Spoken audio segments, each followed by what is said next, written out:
présenter les grands résultats de l'Observatoire. Tout d'abord, comme à l'habitude, l'ensemble des marchés. Et évidemment, l'évolution des taux. Alors on le sait, on l'avait vu, les taux ont remonté dès la fin de l'année 2016. Ils étaient en décembre 2014 à 1,34%. Ils sont remontés brutalement, va-t-on dire, en février. Depuis, l'augmentation est quasiment inexistante.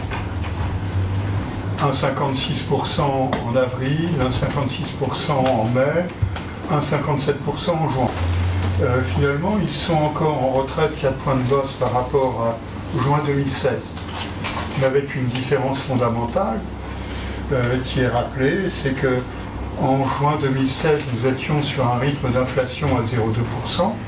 En niveau annuel glissant, nous sommes maintenant sur un rythme d'inflation, dernière publication d'INSEE, 1,2%. Donc cela signifie que non seulement la hausse des taux des crédits immobiliers n'a été que très modérée, mais elle situe les taux aujourd'hui à des niveaux relatifs à l'égard de l'inflation qu'on n'avait jamais observé. Aujourd'hui, on est sur des conditions de crédit qui ne sont absolument pas de nature à déstabiliser la demande. La seule crainte que l'on a aujourd'hui, c'est celle de la remontée rapide des prix de l'immobilier, qui n'est pas récente, qui s'est amorcée au printemps 2015, et depuis 2 années, les prix progressent, avec maintenant une conséquence forte sur la solvabilité de la demande. Bon, donc la faible remontée des taux n'est pas générale. Et c'est ça qui est intéressant. Quand on regarde par exemple entre avril et juin 2017, un point de base de hausse au global.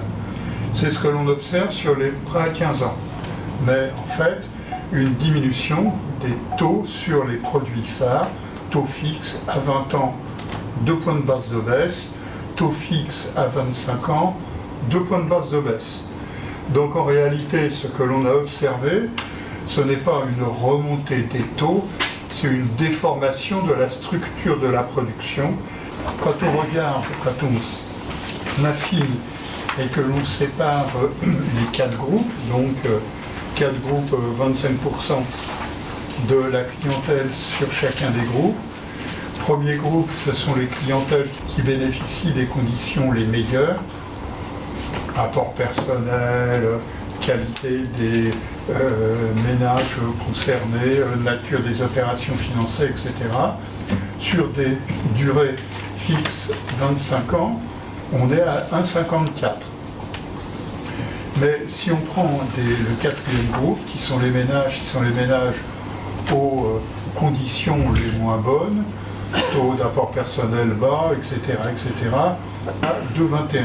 On a une diminution qui est inférieure à la moyenne du groupe de la durée de 25 ans de l'ordre de 8 points de base, mais une diminution qui va jusqu'à 16 points de base sur le 4e groupe, donc a priori les conditions les moins favorables.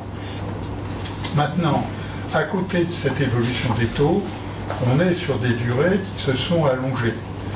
Les durées se sont allongées, elles n'ont pas retrouvé les niveaux élevés que l'on connaissait par exemple en 2007, où on était à 226 mois en moyenne.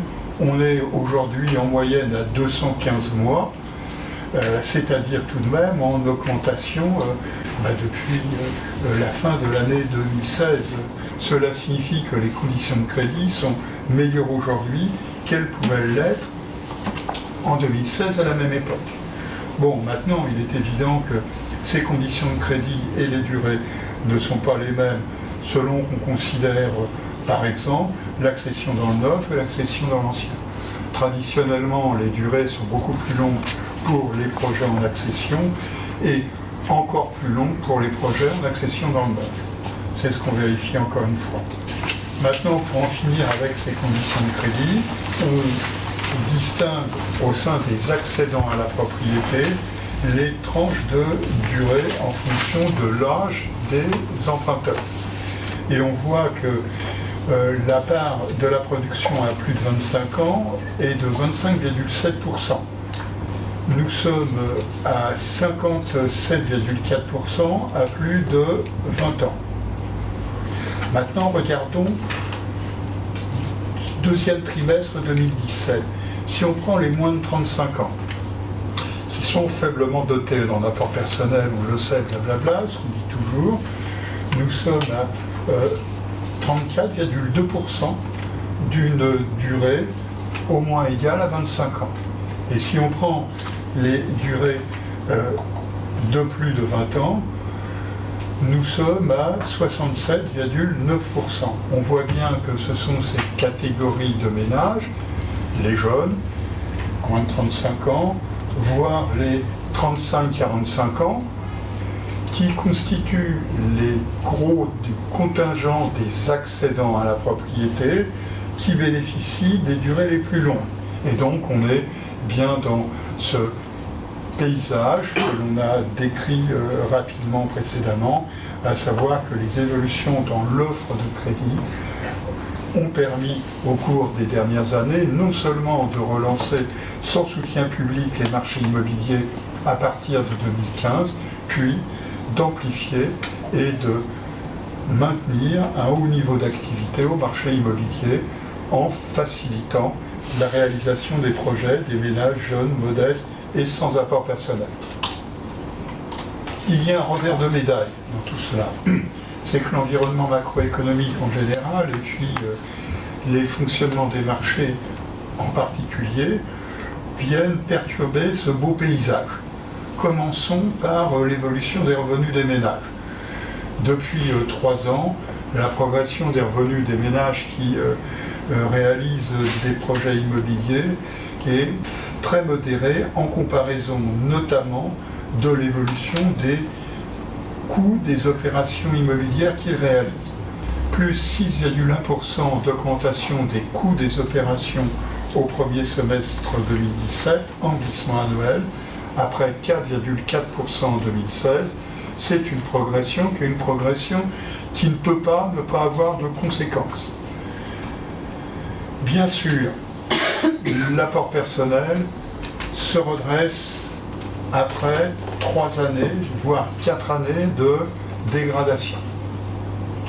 Mais l'augmentation, 2,2%, allège le besoin de financement par recours à l'endettement des ménages, bien sûr, mais n'est pas de nature à compenser l'évolution des coûts des opérations que l'on note.